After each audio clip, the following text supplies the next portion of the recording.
Good afternoon and welcome back to the second session of the Agroecology track, Strengthening Agroecological Systems in India.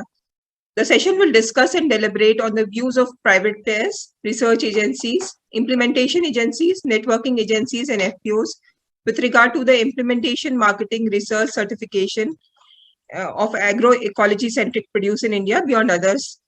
And it is my pleasure to welcome the esteemed panelists for this session. We have Mr. Prabhakar L., Executive Vice President, Social Investments at ITC. It is my pleasure to welcome Mr. Krishnaprasad, Director at Sahaja Group. And finally, we also have with us Mr. Ravindra A., Advisor to the National Coalition for Natural Farming. To share the discussion, we have Dr. Ralph Peveling, who will be moderating this discussion. It's over to you, Dr. Ralph, and the screen is all yours. Yeah, thank you very much. So good afternoon, everybody. It's my pleasure to be with you on the Livelihood Summit. I feel quite honored actually to be part of it, and I want to share with you some information about myself. I'm Ralph Peveling. I'm a biologist, and I'm working with the GIZ Sector Department, Division Climate Change, Rural Development and Infrastructure. And the reason why I'm here today is actually because I was involved in the design of one of the first true agroecology projects of German Development Corporation in India. That is the Swati project that is actually hosting this session. And actually this year, another seedling of the agroecology family has emerged in India, which is called One Health and Agroecology. So I did have some exposure from last year to this year with regard to the agroecology temptation in India and in Germany, if you allow me to say that. And I still think it is a very exciting topic, and also a very exciting perspective, not only for India but also for Germany, and I think also for the world as such. Well, the panelists have already been presented.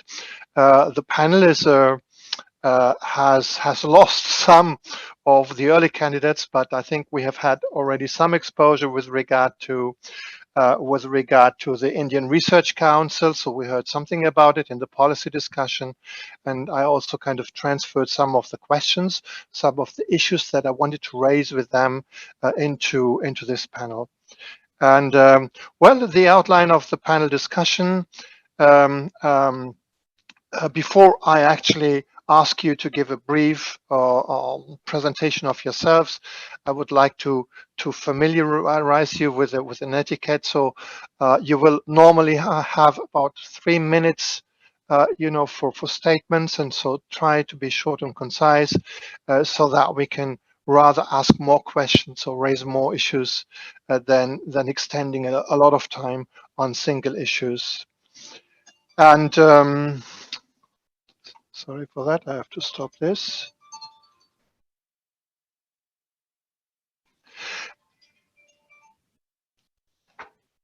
Yeah. Well, first of all, as the introduction of the panelists was really short, I would like to ask you to briefly present yourself, and then I will kind of tease on into this panel discussion. And maybe we can start with Ravindra Adusumilli. Would you please shortly present yourself? Yeah. Thank you, Dr. Ralph. I'm Ravindra. I work with Vasan, and I'm part of the National Coalition of Natural Farming and Revitalizing the Agriculture Network. Dr. Ralph, shall we go ahead with the presentation or just the introduction? No, just send over. So we can go over to okay, Prabhakar. Good afternoon, Dr. Ralph. I'm Prabhakar. I'm part of the social investments team of ITC. I moved into this role about 6 months back. Otherwise, I've been an HR professional for 33 years. Of the 33 years, almost about 20 years is in the agribusinesses of ITC, and look forward to an engaging session. Thank you very much. And finally, we hand over to Krishna. Yeah. Good afternoon, Ralph. I am Krishnaprasad, founder of Sahaja Samruddha. Sahaja Samruddha is an organic farmers association of Karnataka. We closely work with the small and marginal farmer, mainly the revival of the traditional varieties and then utilization and marketing, mainly linking our seed savers to the market. So we formed Sahaja Samruddha Organic Producer Company Limited to market the traditional crops. And also we have one more producer company called Desi Seed Producer Company Limited under the Sahaja Seeds brand name. This is India's first farmer-owned organic seed company. This is all about me. Yes, thank you very much. Yeah, well, I mean, I just would start with referring you back to the title. I mean, we're talking about the agroecological transition in India. Wow, I mean, there's a lot of ambition in it, and we heard it in the previous discussion, and also I think in the introductory remarks, a lot of ambition. And then the second edition, there's a subtitle: Healthy Food for All. So health and enough food for all. And then there's another subtitle which reads People, Environment and Climate. And so I mean, and each of the subtitle actually kind of indicates, you know, the enormous ambition that comes with the promise of agroecology as a driver or as a model for the change of agri-food systems. I mean, just having that in mind, of course, we have to take a step down again and see, okay, how actually does it translate into the world of practitioners and into the world of those who are actually dealing with a sustainable agriculture in India, like you're doing. And I would like to open the discussion with some kind of tailor-made questions. And first of all, I would address Ravindra, and I'm referring actually to the National Coalition for Natural Farming. And I did visit your homepage, the homepage, of course, and I noticed it was founded in only last year, so it's pretty new. And the coalition seems to have a very, very clear focus on agroecology. And with the audience, I want to state, I want to share a citation from your mission statement, which reads: "We understand natural farming as a direction and process of transition towards a more local, resilient, and adaptive agroecology-based farming." So that is how it reads. So my first question to you would then be, why has the coalition been formed at all?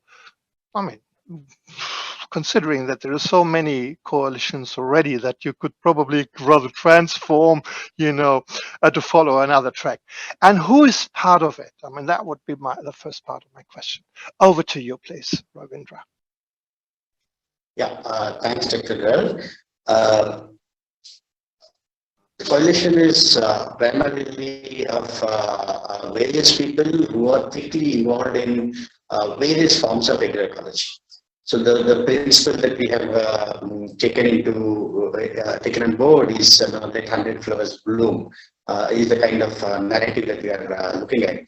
When you look at agroecology, I mean, there has been several forms of it in various dimensions. So you have permaculture, you have non-pesticide management of pests, and you have JBNF. So there are several forms of it. So, but the discourse that started on natural farming and then take it to scale in Andhra, actually, laid out some basic premises and then shown ways of scaling it up by making some certain departures. So the coalition is basically looking at this as an opportune moment where there is an emerging political consensus on the need to shift away from the current paradigm to a new paradigm. So the first and foremost thing is to construct what is the new paradigm.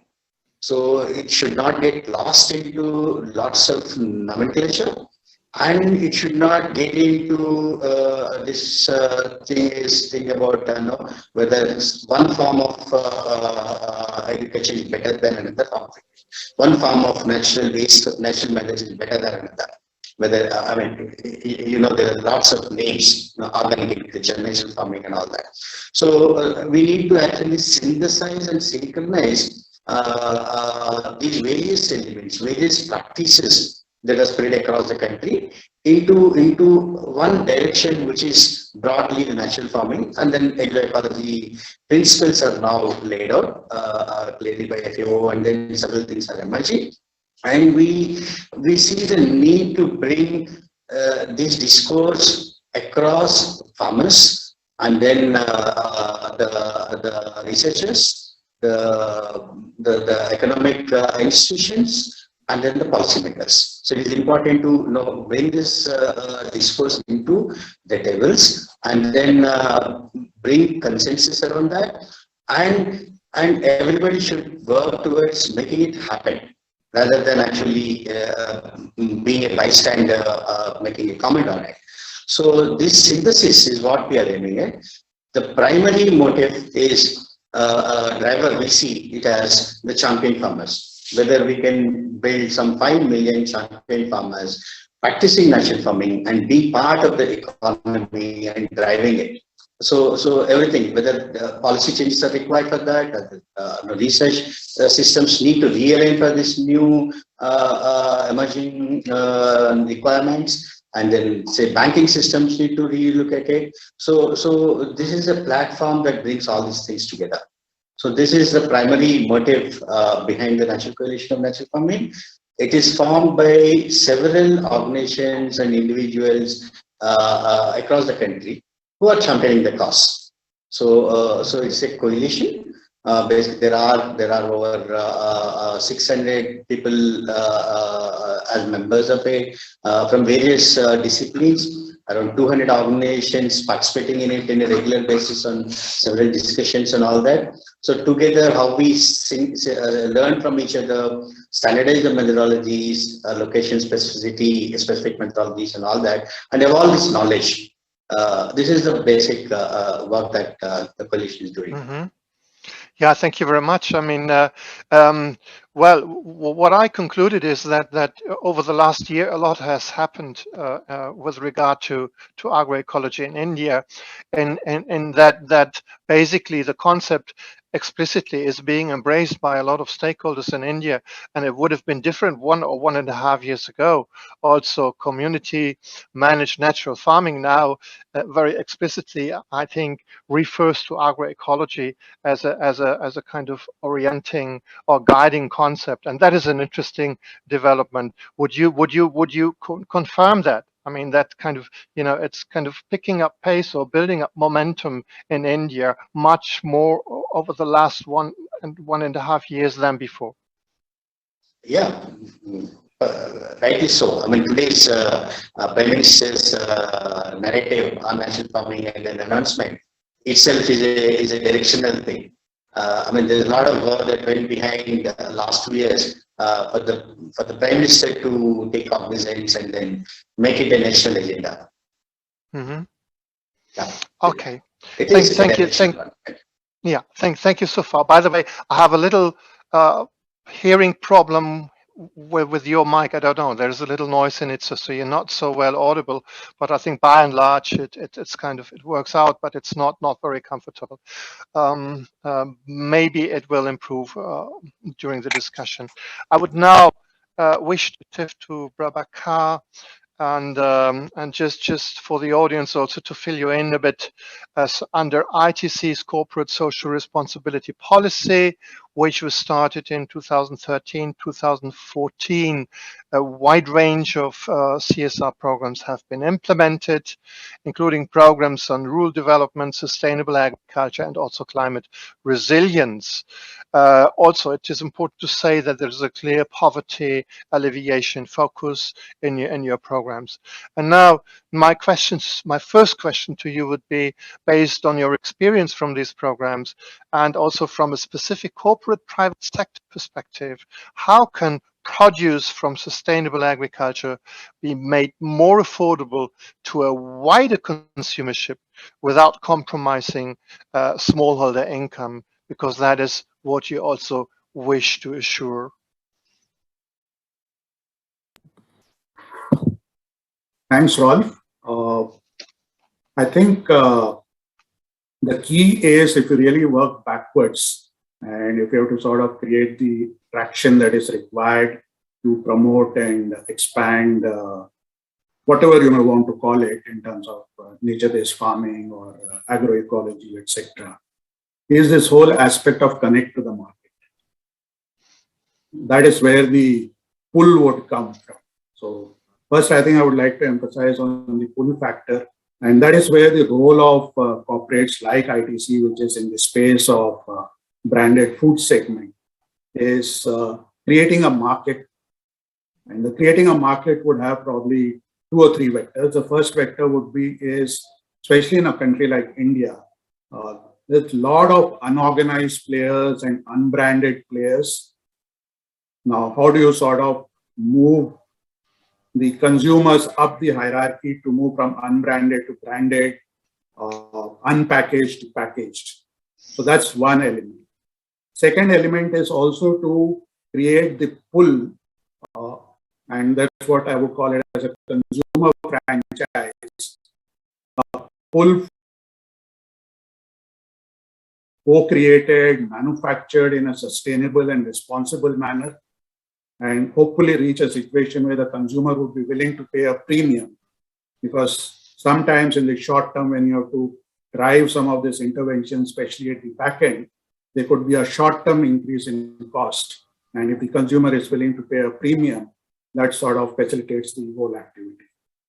The third, as far as the pull factor, would be working with other institutional players, other corporates, and cooperating with the competition to really increase the size of the basket of the consumer goods that we are talking of, which are dependent on agroecology, sustainable manufacturing, sustainable procurement, etc. So those will be from the pull side. As far as coming to the push side, the key really would be is where you work with the farmers, as was mentioned in the earlier sessions, is how do you convince a farmer that adopting these practices actually is beneficial for him, both in the short term as well as in the long term, which would essentially be driven by 2 aspects. One is the numerator aspect in terms of better yields, and the other is the denominator in terms of reduced costs. Now, when we are talking of the pull dimensions, this is where a different ecosystem comes in, where you really need to work with government bodies, agriculture research institutes, knowledge partners.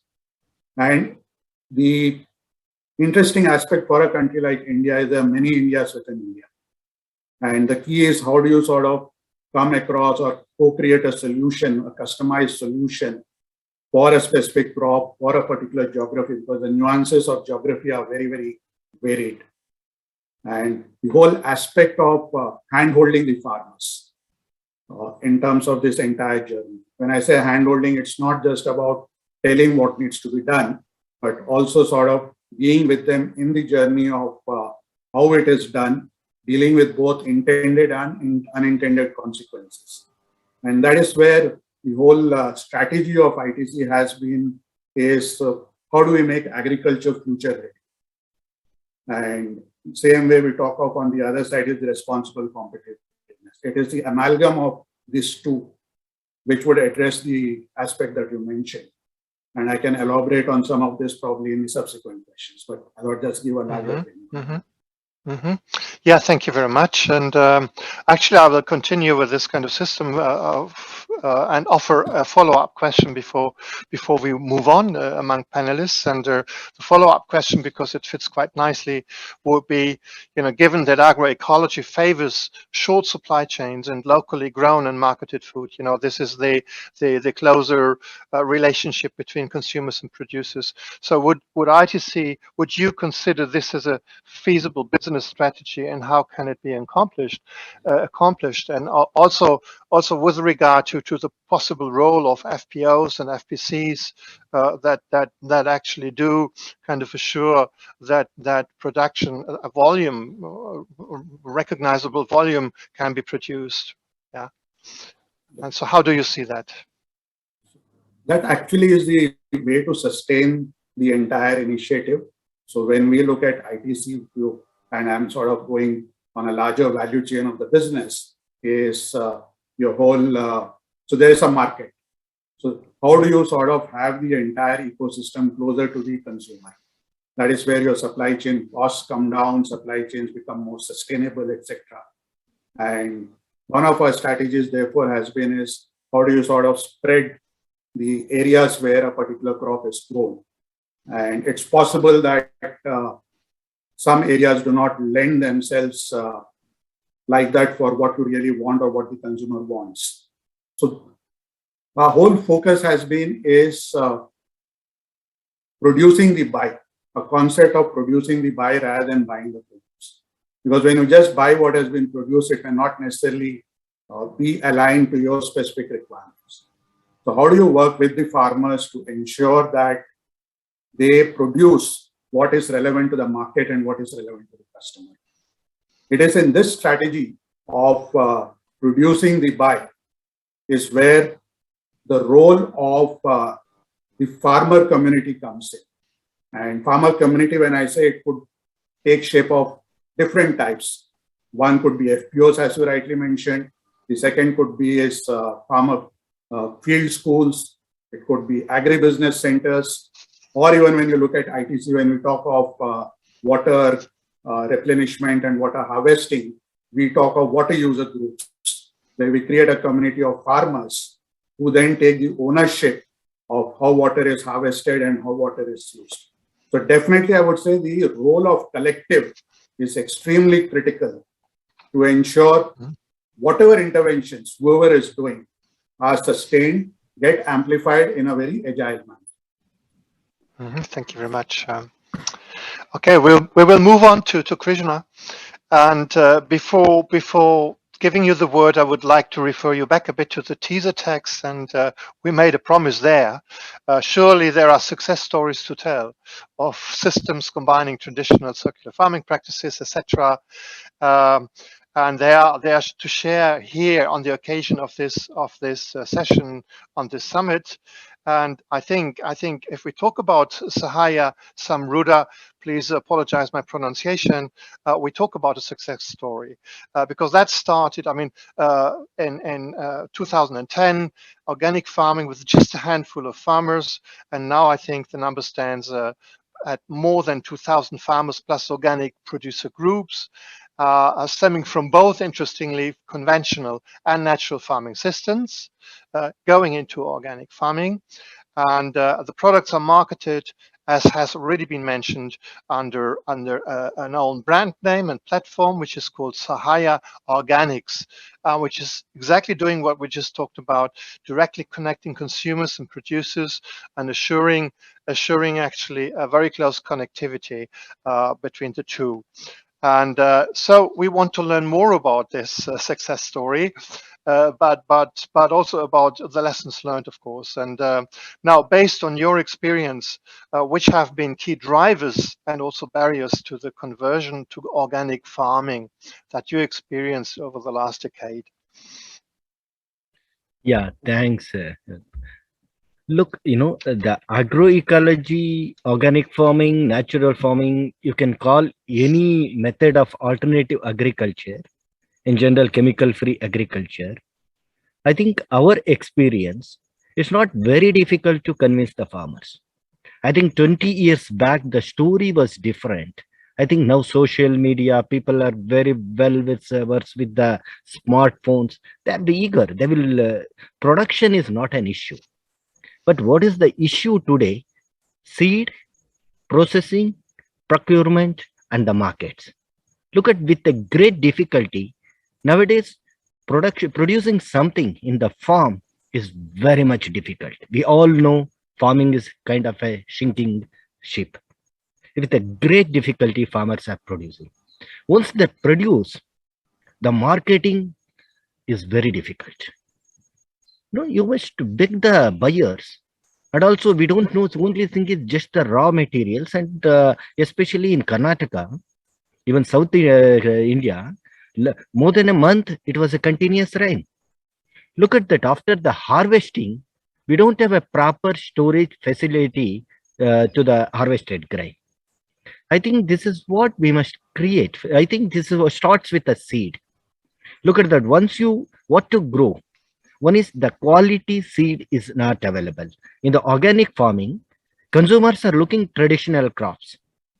Okay, if farmers want something scented, aromatic rice, farmer easily he can produce. We can convince him. He can produce chemical-free, traditional way.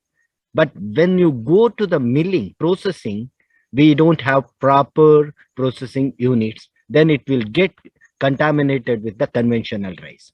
The farmers dependent on the conventional modern rice mills. It's not suited to the organic produce. I think we don't have any medium scale mini rice mills. So this is just an example. This is what the millet movement in Karnataka failed because of the processing problem. Look, farmers produced the millets because consumers' demand was also there, but no processing units, and people doesn't know how to process it. I think we must start with supply the quality seeds. Especially, this is what lots of role on the NBPGR, National Bureau of Plant Genetic Resources. This is the time they must come back and give the seed material, because farmers lost most of the unique varieties. That is what consumers are asking. Look, 30 years back, we were eating that rice. We were eating that millets. Can you supply it? This is what consumers demand. But we don't have that varieties, that crops today. I think this is what gene banks can play a major role to give back the farmers' varieties. And the second thing is the farmer level processing units. That is very much important. I think value addition also important. And then procurement. Look at the farmers. One is only thing is we never taught much about farmers market. In other countries, farmers markets are very successful thing. I think in India, it's like you just take it to the big mandis, or somehow you give it to the local dalals. These are the only option left to the farmers. I think we don't have this strong farmers market. There are few exceptions.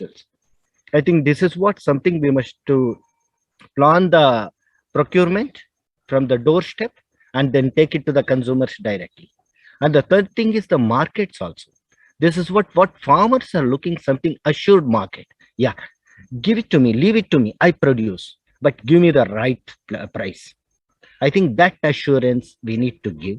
And this is what Sahaja Samruddha and Sahaja Organics, we organized many fairs. It's like a roots and tubers mela, roots and tuber fair, red rice fair, or a millet fair, whatever, melas. Consumers showing interest. I think consumers are very, if you teach them properly, you just show them, they are willing. But only thing is what the supply chain, that is, I think, that is missing. We need to work from seed to the markets. And also the government must give lots of facility. Look at that, even producer companies are there, but not enough support to strengthen the producer companies. If you want to set up, look at the Sahaja Organics we are facing. It's more than a very big turnover wedding. We need a godowns, but it's not easy to build a godowns for or a warehouses or a cold storages. These are all very difficult. I think this is what farmers, whether it's an organic farming, natural farming, permaculture, whatever, farmers are willing to do. But we must give them an assurance markets, and also whatever that facilities, that is important. So I want to share our successful experience. It's like we have a vegetable growers group, outskirt of Bangalore, is just 40 kilometers away from Bangalore. What we told farmers, we identified the green consumers. We told them, look, they are the genuine vegetable growers. What the vegetables you are eating in Bangalore, mainly leafy vegetables, it's all the heavy metals, all the chemicals are there. Why can't you use the organically grown vegetables? Consumers came forward. Then we fixed some minimum support price to the farmer. For example, tomatoes 20 rupees or a carrot 25 rupees. Even though tomato price goes at 1 rupee, farmer get minimum 20 rupees. If it goes to 50 rupees plus the premium. So this is what last 7-8 years we are successfully procuring is like a like a milk dairy system that farmers are bringing, selling. They're all planning their own. Every day they send the 2 tempo load of organic vegetables to the markets. It's every month they make around 7 to 8 lakh turnover. I think this kind of models, it's like a bridging green consumers and the organic farmers. These models are needed. I think Yeah. farmers also can do this with collective. I think that farmer cooperatives, farmer producer companies, or farmer collective, any form, I think we need to strengthen that also. I think we have later on we have to dig a bit into this idea of green consumers, because there's quite a diversity in the consumership as well, right? I mean, the ones that are really attached to organic farming, and others who have probably who would do well with other kinds of quality standards. But listening to you, I got the impression or the reassurance kind of that really, I mean, there's complexity in the challenges as well. And in the previous session, we had a lot about the basic problems that are input related, like pesticides and fertilizer, and also maintenance of soil health. But we also heard that eventually the challenges are at the market level, because if you have the produce there, you must find your market, and it should be kind of predictable also in a certain way. So I mean, the complexity that is inherent to agroecology is just reflected in what you just explained, because you also said, well, we do struggle a lot with the very, very farm-based problems like quality seed and quality organic inputs and storage and these things. So which is still kind of more on the production side and not so much on the marketing side. So we see really agroecology is a multi-layered thing, and you cannot stay idle with your farm problems. Still, even if they are still hampering your kind of farm business, and neglect the marketing aspect, because once you've settled the farm, the farm problems, you must be ready also to tackle the marketing problems. So there's complexity in that, and we come to that later on. Again, I suppose. Yeah, but still, and because you said the green consumer, okay, let's try to fathom a bit who is this consumer. I mean, and when you say the green consumer, is it the one really that goes organic? I mean, according to my knowledge, there's some 2% of Indian consumers, urban consumers at most, that would buy organic food, so also pay a premium for that, whereas 98% would not, and of course the majority also living in rural areas. So now talking about agroecology as a kind of another way of producing food, do you think that agroecology-based produce that is not organic, it's not certified organic, would find its market among consumerships both in urban and peri-urban areas? Yeah, Dr.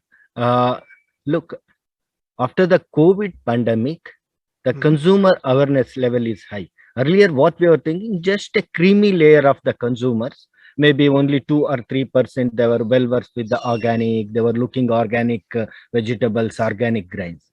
But in general, so now people are worried about their health and also immunity, all those things, Now, even especially you see our Sahaja seeds, especially our turnover gone up like anything. People want to grow something in their backyards, on the terrace, wherever the place they have.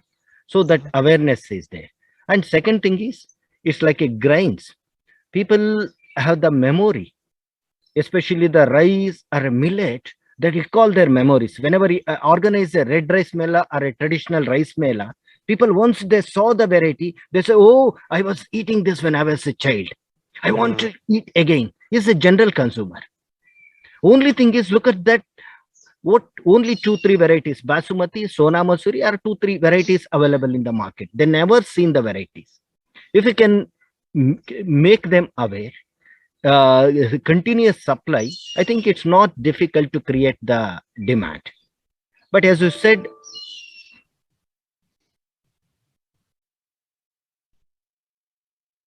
Okay. Hello? You're not audible anymore?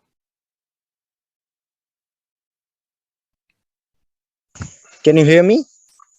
Yes, we can hear you again. Yeah. Mhm. So, vegetables, the green consumers, they are the a little bit elite consumers. They can pay little more because why? When you produce the vegetables in the chemical-free method, the cost of production is more. Especially the exotic varieties, production needs much care and input. So sometimes general consumers unable to pay that. So this is what we picked few green consumers, they can pay more. Even and also constantly, when the market price goes down also, they need to pay at higher price and save the farmer. Mhm. So this is what we feel it's consumers' responsibility also. I think we must create that kind of green consumers. Yes, we are for farmers. Look, Mhm. farmers are in a difficult situation. It's high rainfall, they lost the crop. Let's pay more. It's our responsibility. And overall in the month, they pay little more. Because you know they pay for many luxurious items, but food they pay very little. I think this Mhm. is what collectively we need to design this kind of model. I think this is what farmers markets are the only option we can bring consumers and farmers together. Yeah, thank you very much. Okay, so we shed some light on the consumers and the different probably types of consumers that we have, and I think you need to be very, very knowledgeable about your consumership really in order not to get lost with marketing of your product. I would wish to continue with Ravindra and refer a bit back to the idea of agroecological transition. And just to make you aware, I mean, when you're talking about that transition, that differs in terms of starting points, pathways, partnerships, and even goals. So my hypothesis would be that many farmers may wish to transition towards more resilient and adaptive systems, farming systems, but not necessarily to full-fledged natural farming. And so how do you deal with that kind of variety of farmers? And would, for example, NCNF also include or address such more conventionally minded farming systems to go along a good track, of the long transitional pathway without ending up in natural farming? So are you embracing these farmers, even though they are not 100% allies, but they may be kind of partial or temporary allies? Over to you. Yes, Ralph. I mean, we see this as a directional transition.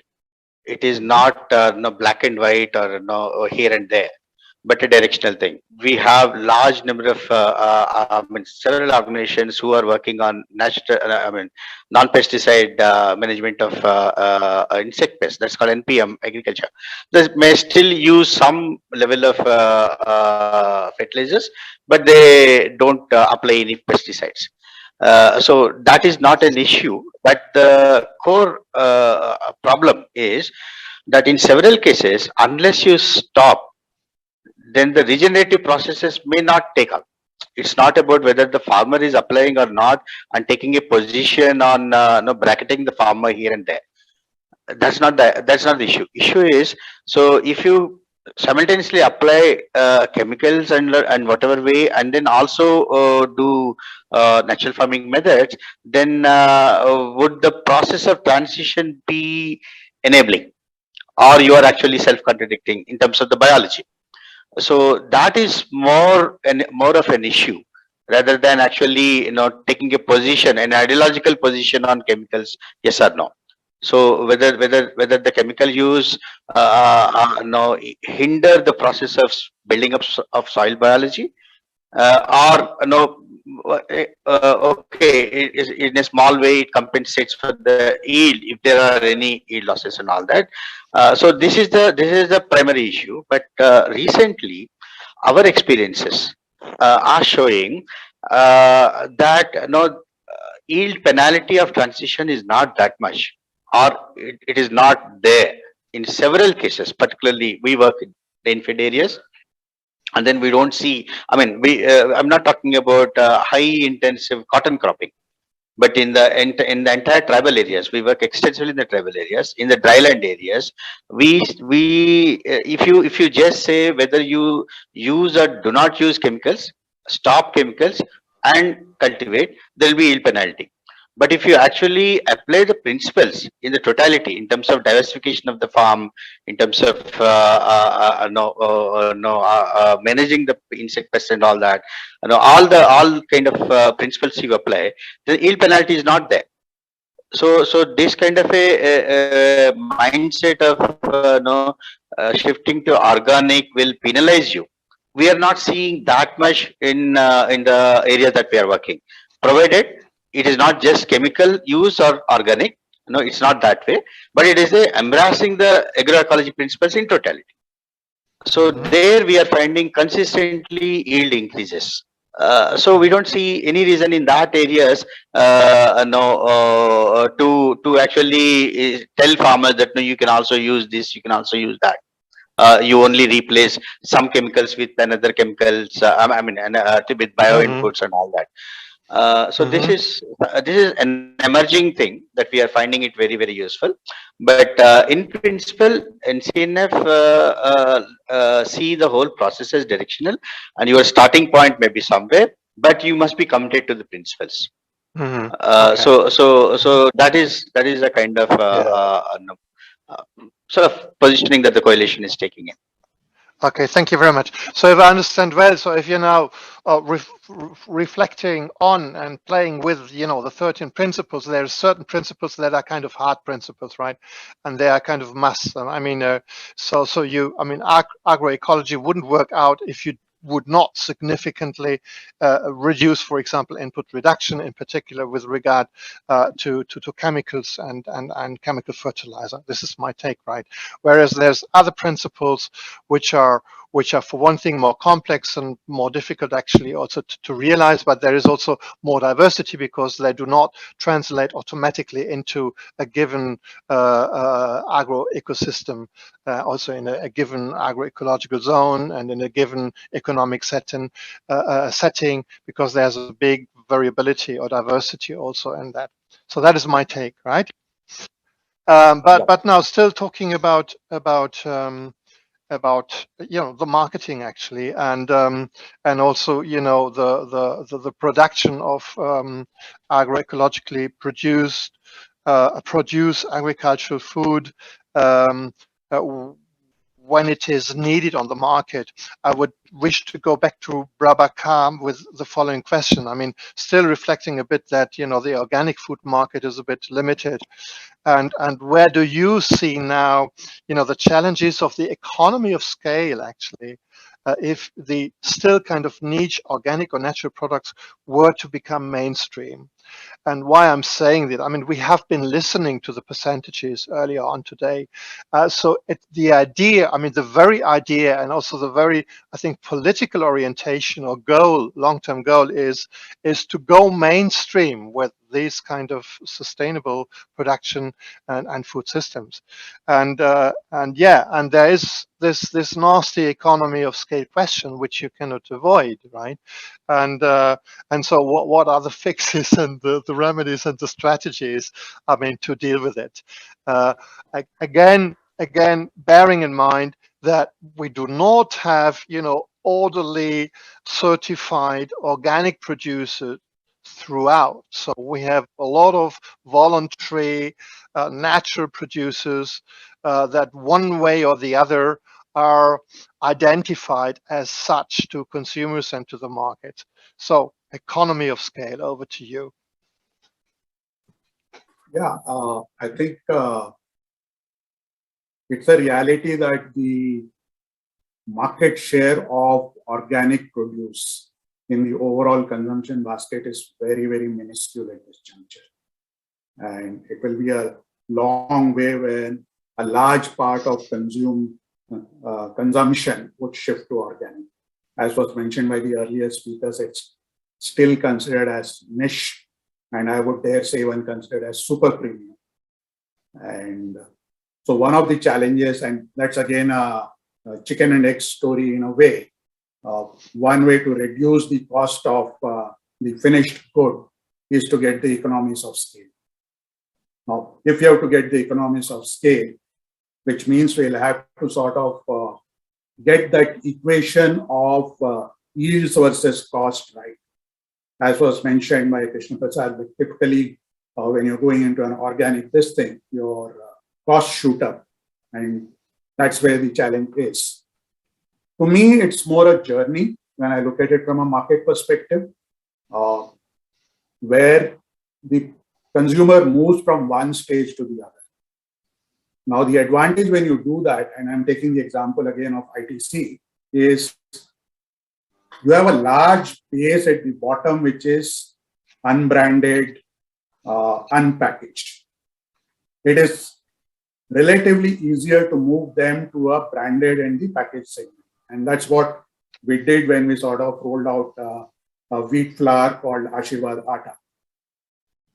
Now, as we started growing that particular segment, it also started lending itself into economies of scale in terms of our volumes that we were procuring, our extent of connect with the farmers, and more importantly, the consistent connect with the farmers.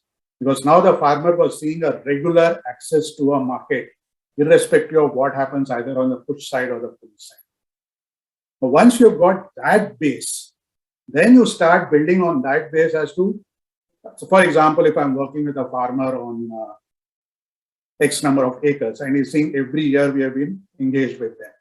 Now, if I start looking at him to say, can you allot part of your farm holding to look at organic based cultivation? Obviously, with all the other, it has to be distance from the existing farms, etc. The farmer is more likely to be inclined. Likewise, as you build a much larger consumer franchise base, then you start knocking off layer by layer from top. Can I get my top 1% to switch to organic? Can I then move it to 5%? And that's what our journey has been. Now, when we are looking at the same example of Ashirwad, a year back, we have rolled out Ashirwad Organic. So that, to me, it's a hierarchy. And how do you move from one level to other after having created a very, very robust base, both in terms of volume and reliability? Mm-hmm. Okay, thank you very much. That brings me to the next question that goes to Krishna back again, and because now we're still dealing with the quality control of organically or naturally produced agricultural commodities. And yes, for organic farming, it would normally be certification, but of course, certification can be costly, also very complex, and also sometimes bureaucratic, etc. And yes, we do have group certification schemes that may be more kind of approachable for the smallholder, and yet it is still demanding, right? And the question would be, would participatory guarantee systems be more affordable to producers, for one thing? But at the same time also, would they be accepted as a proof of quality by consumers? That goes to Krishna. Mm-hmm. Yeah, I feel, because we have an experience, both the organic certification by the external agency and the PGS also. Look at that. I think the cost wise, if you consider the group certification by the external agency, the cost of establishing an ICS, farm inspections, whatever, and also the PGS, more or similar. And second thing is, PGS, at least earlier when the PGS India Council was there was a genuinity. Because once the government pitched in and asked, you need minimum 1,000 farmers. This was also in the one stretch. It's impossible in India. It's like a continuous stretch to find 1,000 farmers is not. You ask any organic players, Mhm. they farmers are scattered, one there and here. If you want to identify a genuine organic farmer, for example, Sahaja Organics, it's all spread in Karnataka and also moreover in South India. Even sometimes we need to travel 150 kilometers to meet our farmers. So this is the thing. I think PGS is a wonderful model for the local consumption. I think more than a PGS. Let's take your consumers group. That is what I was talking about the farmers market. It's like 100 or 180, whatever the small number of consumers. They can visit the organic farms once in a year. I think once you save your money, and second thing is you build that trust. This is what I have seen. Many local consumers, they go to their local farmers, they buy. So we can minimize. Otherwise, it's like how earlier the PGS Council of India was doing. I think that kind of method, you work with the small farmers. That is possible. And also recognition. If we want to supply for a big buyers, or if you want to export, again, PGS is not recognized. I think PGS is a good system if you strengthen it properly. Don't behind the numbers. Now it's all a number game. Whether it's organic certification or PGS, I think this is all big number, and also we must bring some integrity and also transparency that is needed. But Sahaja, we strongly believe let's consumer and farmers partnership and the trust that is more important than any certification. Mhm. Thank you very much. And I mean, this is a very important keyword that I want to follow up upon. That is partnership. And now I'm shifting a bit from individual questions to all of you. So, and my first question actually relates to partnerships. And my question to all of you would be, which innovative partnerships and also alliances would you consider necessary to promote agroecological transition? And as you have your mic still on, please go on, Krishna, and position yourself if you so wish. Was I audible? Was I audible? Yes, yes, Okay, good. Okay. So which innovative partnerships and alliances would you consider necessary to promote agroecological transition? yes. One is, I think we need scientist support to standardize the practices, because we have seen farming is not only the occupation. You take any farming family, one or two people engage in the farming, others are something in they go to the cities or they do some other activities. I think very few farmers are doing experiments. I think, for example, you ask them to use a neem oil. Even today, no one knows what is the percentage, what is the concentration. I think this is what we must standardize the practices. That is what we need scientific community support to standardize the practices and give it to the farmers. Because farmers are now adopting it. This Jivamruta works. We know that Jivamruta set up method. I think this is what farmers are following it in a big scale. There are few, yes, farmer innovations, farmers experiments, on-farm experiments are very useful. That is only with the small percentage. This is what the trend today. That is what farmers are looking ready solutions. I think this is what one is scientific communities, especially Krishi Vignana Kendras. They closely work with the farmers. And also our agriculture universities, their research must also look at that. If you come to I have not seen anything participatory crop improvement. Every year they are releasing the new varieties. Whether farmers need it or not, the new varieties are releasing. Look, there are wonderful existing traditional varieties. Just do the simple improvement. I think this is what farmer scientist partnership one. And second thing is the government whenever I design the farming policies, each government change the policy. This is what, if you see the organic farming or natural farming policies, whenever the new government comes, it discard all the old ones and it puts something new concept. I think this is what, especially in the organic farming thing, this must be, at least it must continuous. It's just improve, not to drop the ideas. This is the second with the government. And third one is, again, I told consumers and farmers partnerships. I think we need to strengthen, because my 22 years experience in promotion of this organic farming, linking farmers and consumers. Yes, consumers are really, because we have seen the melas, we have seen the fairs, farmer consumers coming. No one was using the red rice in Bangalore. After our red rice mela, you go any organic outlet, each month they sell 300 to 400 kgs of red rice put together in tons. I think educating consumers is not difficult, but educate them properly. Okay, thank you very much. Farmers, Ralph, if I were to, We if I were to go, sort of yes, over to if I were you, to yes, please. supplement what Mr. Prasad said, Yes, please. our own experience also says that there are very, very clearly defined sets of partnerships if you want agroecology to actually work. One is clearly the knowledge partnerships, where Prasad referred to the agri-institutes and Krishi Vikas Kendras. Our own experience, again, for example, we've been working with CGIAR on Climate Smart. We've been working with IUCN on biodiversity, or International Water Management University on Institute on Water. So you need to also affiliate and partner with some of the large bodies wherein you get an outside-in perspective.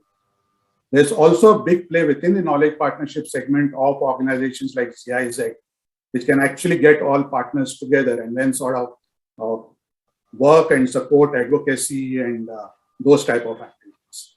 The second set of partnerships in our view has been very, very important is the implementation partnerships. When you want to do things at scale, it's not possible, say, for just ITC alone to do it. You require a network of what we call as implementation partners across the length and breadth of the country. The third, of course, is the whole public-private partnership, where it could be partnership with the governments or partnership with other like-minded institutions. The last very important partnership in our experience has been is the community institutions. As I referred to earlier, whether it's the farmer groups or women groups, or essentially whoever is ultimately going to benefit.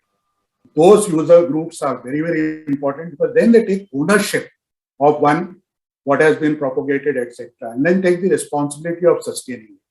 So it's this fourth set of partnerships. When they work together as an ecosystem, I think many, many interventions will be successful, both in terms of speed and implementation. Yes, thank you very much. Yeah, that I have somewhat different take on this thing. First point is, no, we need within the scientific institutions, now it is all siloed. If you look at ICR, the agronomists, to what extent they interface with their fellow breeders. Within the system, there is not much of networking and interfacing. Say, for example, the microbiology, particularly soil biology, is in the entire university you may find 1 or 2 scientists. So it is impossible, given the current share of resources of the disciplines that are required for agroecology to be researched.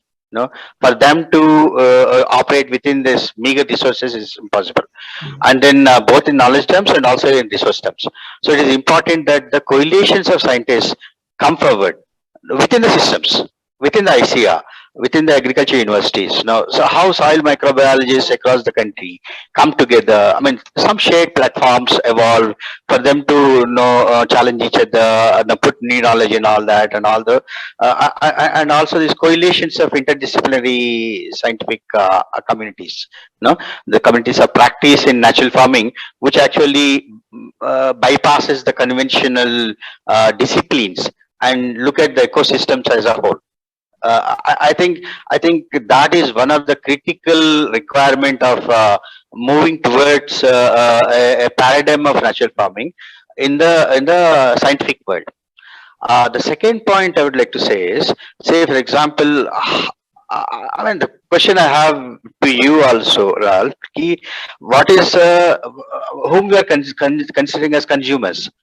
We are considering consumers as those people who buy from the buy packed things from the shops, retailers. Even the farmers are consumers. There are 50% of the households in the country are farmers. All of them are consuming, and many of them keep non-chemical produce for themselves. While they sell chemical produce to the market, several of them keep produce non-chemical food for themselves. So they are all consumers. They are expressing their choice there. And then the local economies. So there are multiple players there. That is a huge consumption base. I don't know the percentage of organized market sales in food. What it would be in the total consumption, I think my guess is it is minuscule. So the large part of the consumers, so if you take a local economy, how the local processors, how the local producers, how the local consumers, be they in the service sector or be the farmers, be the agricultural labor, and the local mandis, the shandis. People selling in those shandis, selling in the kirana shops. Now, how you build these coalitions? So how you and these coalitions are not organized partnerships. So the fundamental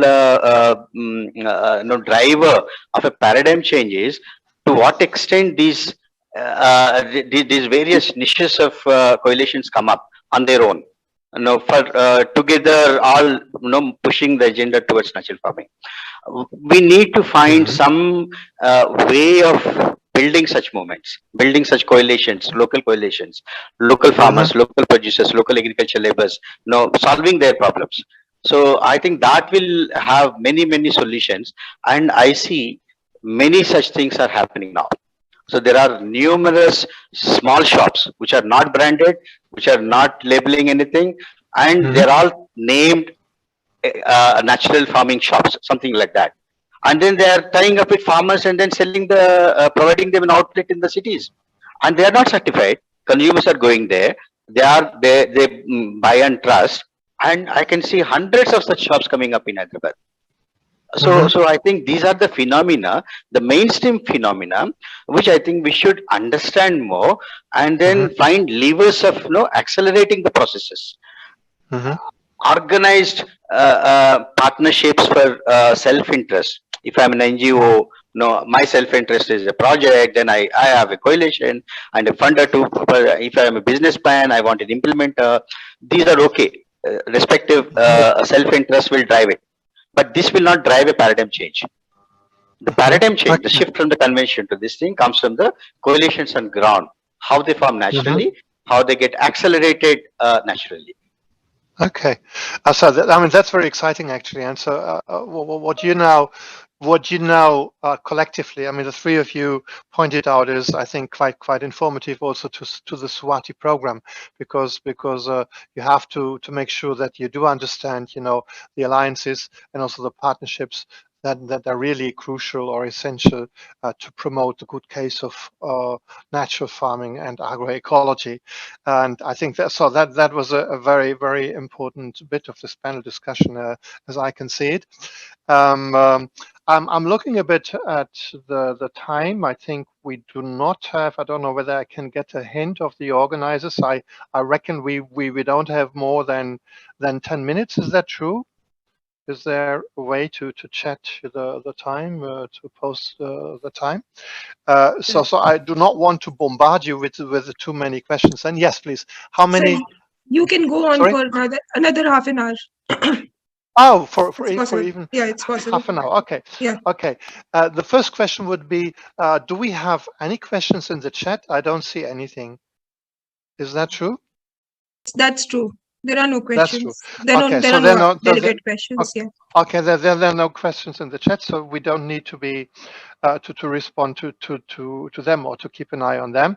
Maybe some will pop up.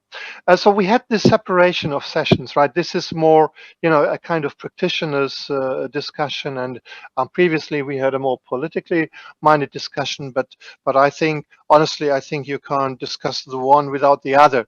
And I'm so nasty to have borrowed some of the questions from earlier today and to present them to you, because I think that they're still kind of relevant, and that not all of them. So I'm not repeating all the questions that have been discussed in the previous panel, but at least two. So according to your opinion, is there a need for formulating a comprehensive policy for agroecology, tying in all the elements as it was phrased in the morning?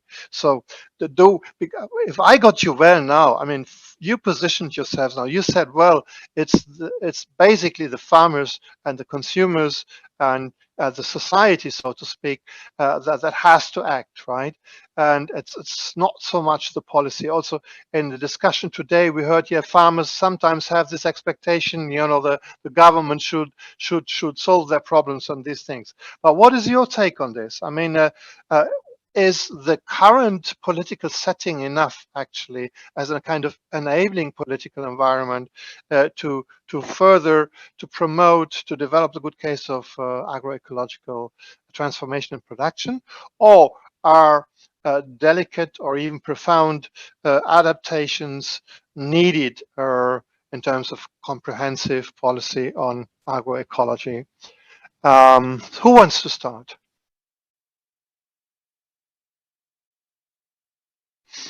Okay, I see Prabhakar. Do you have an opinion on that?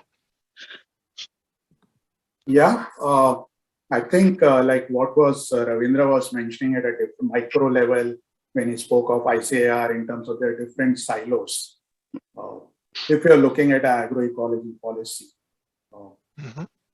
there has to be one overarching policy wherein all the players are aligned to a common purpose. Unfortunately, the way we are set up across levels, micro to macro, including departments, etc., and state level, they're very, very segmented. And unless there is some integrative mechanism, it becomes a bit of a challenge for people in the field. So the need is definitely there. The second issue is many a times there is inconsistency in policies across states, and when you're wanting to drive something at a national level, that becomes a bit of a challenge.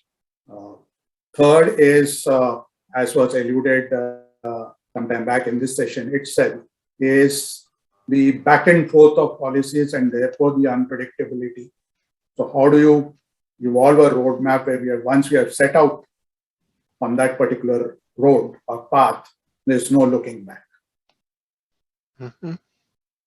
Yeah, okay. So that is a very clear statement. I mean, there is actually a need to revise or readjust policies, even though what you're explaining is quite enormous. It's quite ambitious as well. We all know this, and particularly in federal states where where you have political power being distributed at different levels. And but thank you very much. And therefore, I think what Ralph becomes very important is what is your nature of consultative process, which is engagement with all stakeholders right at the early stage. There's an ideation stage, then there's a policy formulation stage, and there's a communication stage. I think the involvement with all stakeholders, and which is a massive consultative process, that probably is very, very important. Yeah, I fully agree. And just before I hand over, I mean, agroecology doesn't work out if you're working in silos. It's simply, it doesn't work out because by default it's multi-layered, transdisciplinary, and it has this all these dimensions. And if you get stuck there, you won't actually promote the concept and live up to this kind of a really paradigm or overarching concept. And yes, so at least when you identify barriers, I mean, even political barriers, I mean, they should be addressed. Incentives, not each not each the removal of each barrier translates into an incentive, but so maybe there must be an additional effort also to incentivize, but at least barriers must be dealt with. But we certainly get more opinions from other panelists. Just come forward and yeah. Shall I go, Dr. Ralph? yes, please. Yes, please. Okay. See, I think no. The problem is, do we know how to make policies for knowledge-based transitions? This is the critical question. It's not about policy making, but what should be the role of government and governance in such transitions? See, the problem that we face consistently, we propose something and then we push it to the policy making. The moment the policy comes in, it becomes very tight, and then it becomes disabling. Like Krishnaprasad said about the PGS.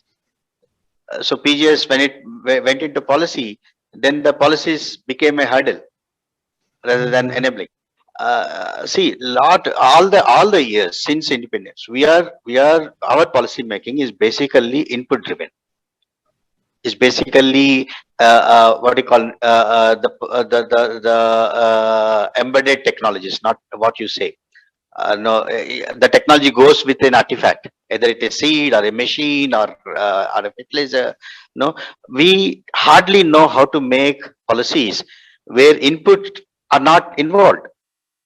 So there's hardly any examples, and then that all that effort is seen as human resource cost. So there it has to be 10% of the total. While in policy making, I'm saying, well, they're budgeted. So, so policy making in the for a new paradigm in the existing framework will be disastrous. You need to have a new frame for policy making. So that new frame is first to be debated. First to be, because the entire norms of government functioning, say for example budgeting. So you look at any program, even SRI, when it went into we made huge amount of effort to get it into the policy. The moment it's included in NFSM program, then the entire budget is about 5 heads, which is how much subsidy you give for weeder, how much subsidy you give for fertilizers and pesticides, even millets. In promoting millets, herbicides are subsidized.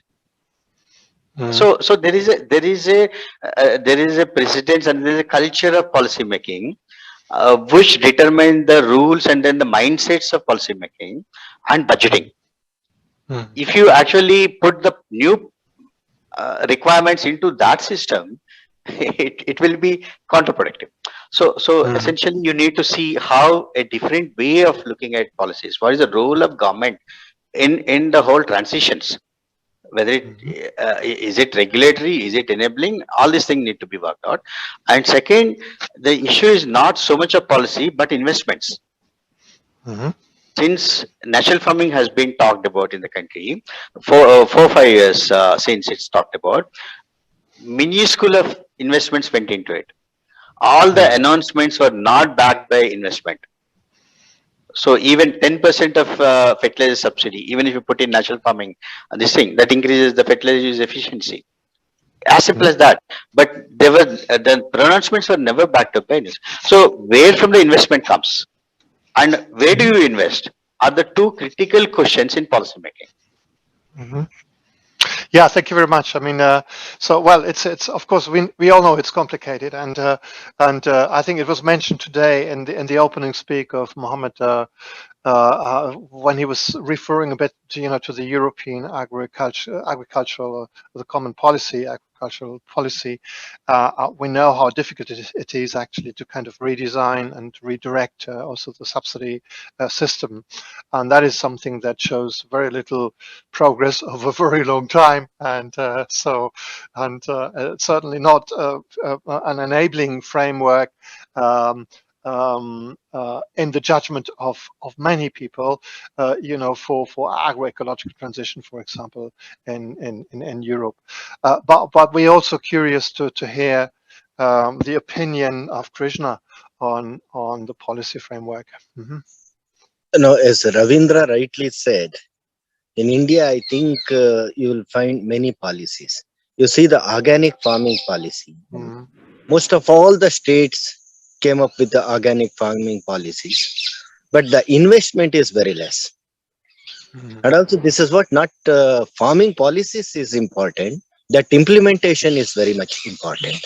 And the sad part is each government, for example, one government, ruling government forms some policies. Next government think this policy is not fair. They will plan something else. I think this is what keep aside. Okay, don't mix up the politics with this agroecology, organic farming, whatever. They should not mix it up. At least that way, Karnataka was the state more than 15 years, no government was touching it. But later all it's mixed it up. I think this is what, because it's the farming sector policies, we should not mix up with the politics. That is needed, and investment and implementations are very much necessary. Otherwise, if you form the policies, no use. Yeah, thank you very much. Also, one Okay, more so thing, sorry, yes, please come forward. Yeah. Obviously, formulating the participatory, they never approach the farmers. Even we have seen many farming related policies, they never ask the farmers' opinion. So only the think tank will sit, and the policy makers, they will, whatever they choose at Delhi level, they will formulate something. Yeah, it should not happen. It's from the bottom to top. Yeah. So thank you very much. And okay, that could obviously turn into an endless discussion, and particularly the question how subsidies could be kind of redesigned to incentivize agroecological transition in India and elsewhere in the world. So very, very difficult. So my take is, and with this I want to kind of conclude this meeting, so that we got a very, very valuable insight from your side, actually, on the practicalities of this so-called agroecological transition, and also the tendency to actually to accommodate, the variety of sustainable approaches in India under this umbrella of agroecology as a kind of overarching idea that kind of unites, if you like, the sustainable, natural or naturally minded farming approaches in India. And we are very, very hopeful, actually, and I got a lot of confidence from today's discussions that agroecology is not just a buzzword. In India, it's really something that is developing pace and momentum. And I do see the change from within months. I must say, from last year definitely to this year, and that kind of makes me very optimistic. And I'm also very sure that there's a lot of takeaways from this session and also the previous session for the Swati program. I'm not so sure about the audience, which I can't actually see. So I don't know who is attending, how many people are attending. Are we just talking to each other, or is there something like an audience hidden behind these funny console 2, console 3? I don't know, but never mind. I mean, the insights are there, the takeaways are there. And I think that is positive, and that is something to take home. But before we close this session, I won't let you run away without completing a sentence that I offer to you, all of you. It's very simple. So my question would be to all of you, and we start with you, Krishna. 10 years from now, agroecological transition in India will, and please complete that sentence. I repeat it once for you. 10 years from now, agroecological transition in India will. Over to you. You can hear the birds now. I love it. Yes. Okay. It will be like that. It's more bountiful, I think farmer friendly, and it reduces the farmer suicides. Oh, that's interesting. Okay, thank you very much. And over to Ravindra. 10 years from now, Will be agroecological mainstream. transition in India will Will be mainstream. full It will stop. be in the mainstream. Full stop. Full stop. Yes. Thank you very much. And of And course, over that's to- our mission. No, that's clear. Very, very clear. And over to Prabhakar. 10 years now, agroecology In India will be a session by GIZ where we will not be talking of why it is needed, but how it has made a difference to the entire ecosystem of the country, and how do we build on it. Thank you very much. I mean, that's a very good input into the vision statement, of the Swati program, and probably not only then, maybe also the coalition and others. So, yeah. So I think now we come to an end. I'm very grateful both to the organizers and to the panelists in particular that you participated in this session. I honestly feel very honored because. I'm an outsider. I'm not even working in India, and I'm claiming authority, or at least raising my voice, to come forward with opinions, and that is a bit scary to some extent. But thank you very much that you allowed me to actually to lead this discussion, and also to come forward with some theses and ideas and information and opinions from my side. So I think it was very valuable and very enriching. Thank you so much, and all the best to you, and all the best to the good case of agroecology and anything that comes with it. Goodbye. Thank you, Ralph. Thank you, Doc. Thank you, Ravindra. Thank you, Prasad. You're Thank you to the welcome. entire Thank you. team. Yeah. So bye-bye. Bye. Thank you.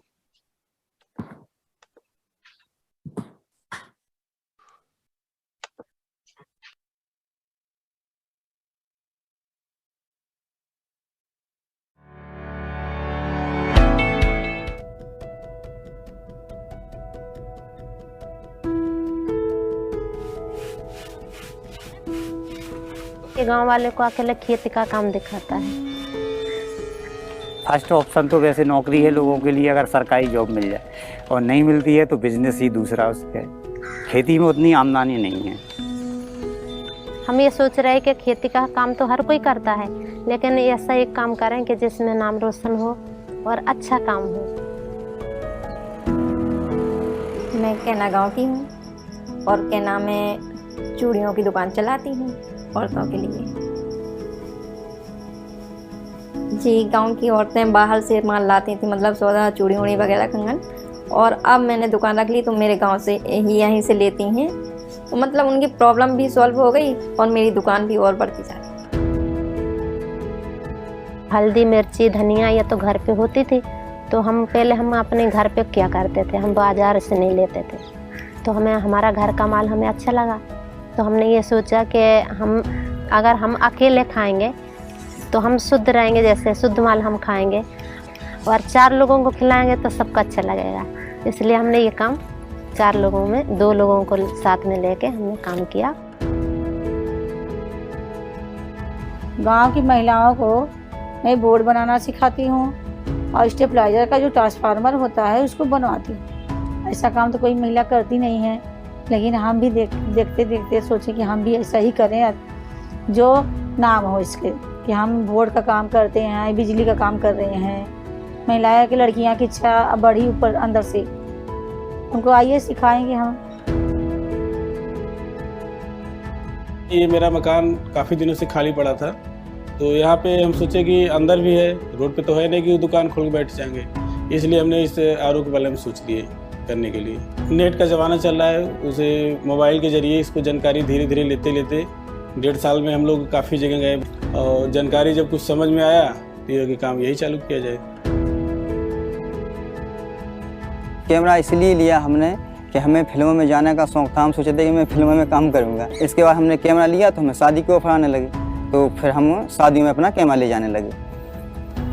तो हमारे पास camera बांधने के लिए आते ही निमंत्रण कहीं और छपाना पड़ते थे, तो बोलते कि आप निमंत्रण भी छापते हो क्या? तो जब हम छापते नहीं थे, जब हमारे पास ज़्यादा मांग पड़ी तो हमने कहा कि हम ये काम भी कर लेंगे। तो जो हमारे वहाँ वीडियो कैमरा भी बांधने के लिए आते हैं उनका शादी कार्ड भी हम छापते हैं। हमारे पिताजी हों चाहे दादाजी हों, वो बिजनेस पुराने ढंग से कर रहे थे। उसमें हमने सोचा कुछ नई तकनीक लाएं जिससे और लोगों को रोजगार मिले और बढ़िया हमको भी फायदा हो, व्यूअर को भी फायदा हो। हमने एक कैंपस लगाए हुए हैं जिसमें 9 लूम हैंड नाटेड है, जिसमें 22 लोगों का रोजगार दे रहे हैं। इसके बाद इलेक्ट्रिक मशीन भी लगाए हैं जिसमें हमने 15 इलेक्ट्रिक मशीन लगाए हैं, इस समय 12 लोगों को रोजगार दे रहे हैं।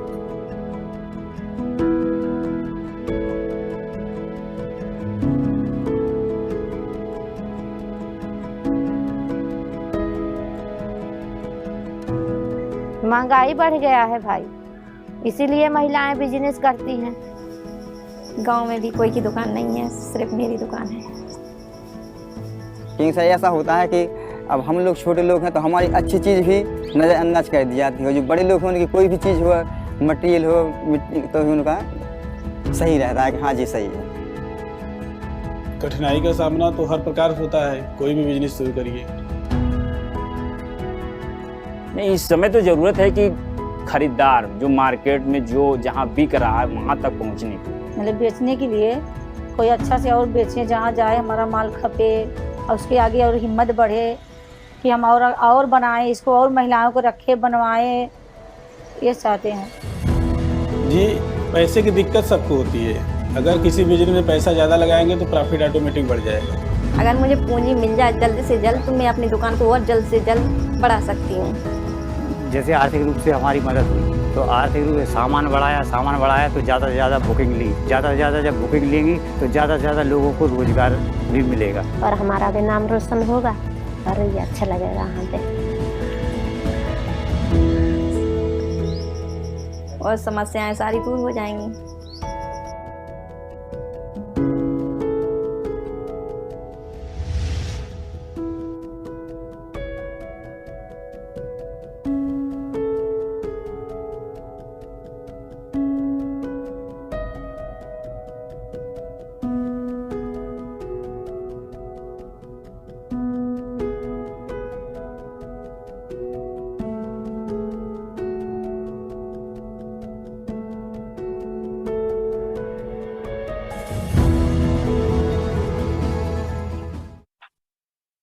I'd now like to invite Mrs. Namrata Sharma, team leader at GIZ, to deliver the vote of thanks for the agroecology track.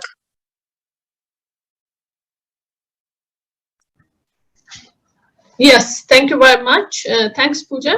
And I like to sort of, I don't know how many audience are left because we had a break in between, but I take this opportunity to thank everyone. And I will sort of take what we did the last as the statements from the last panel. I think that brings up a lot of responsibility on Swati project. And we do our best to achieve what has been sort of thought through for the future as a part of this project. And I think there is no need for me to sort of go over it, how did the sessions really go on, but I think there were very interesting statements which came in from the different participants. And the very interesting one, the first one was that there is a need to tweak the agriculture policy framework as well as the system which develops policies and bring incentives to the farmers. And also to the agriculture sector. I think that's very, very important to look at it. And there is also a need for us to sort of not really work like we have worked so far, one size fits all. There is a need to sort of take care of the different agroclimatic zones in which we are working with this perspective of agroecological farming methods. And third, I think the very important thing which was sort of said was that we should move away from the standard words. The change will happen only we also change our terminologies, whether it is for the farmers or it is for the other stakeholders in the ecosystem. So I think this is very interesting for us also in the project to see what we are talking and to whom we are talking and you know what keywords are being used so the message is given across. I would say that what the second session really brought in picture was that the commitment to agroecological principles should not be really compromised, because then you are really compromising the transformation process itself. So I think this is very, very important to note down, that we are not sort of doing a patchy work, but when we are into it, we are into it completely. And of course, marketing, which is a very important aspect for intervention for GIZ project, was discussed at greater length. And I think the lesson which they also sort of give it to us is that if the market is a pull factor, helping farmers in this transformation process is a push factor. So both have to go hand in hand. And I think another very important aspect, that the trust of the farmers to consumer is more important than the certification. And if this happens, I think we are not really sort of going back to the whole question of cost and other thing. It just follows it up. I would like to sort of close my small vote of thanks from the two sessions, is that the coalition is key for the transformation. And I think this has to happen among all the actors. It is only then we can achieve a change for which we have met today. So I take this opportunity to thank everyone who participated from the government, from Government of India and state governments, as well as all the other private players who contributed a lot to the discussion. So thank you very much. It was indeed our pleasure. And thanks to Livelihood Access and Pooja and your colleague team members who were behind the scenes, but really played a very important role for GIZ to host this track. Thank you very much. Thank you, Mrs. Sharma. With this, we come to the end of the day's sessions. Please log in tomorrow morning at 9:30 a.m. for the plenary session, Gender and Women Inclusive Entrepreneurship in Global South. Look forward to seeing you then. Thank you. Bye-bye. Thank you very much.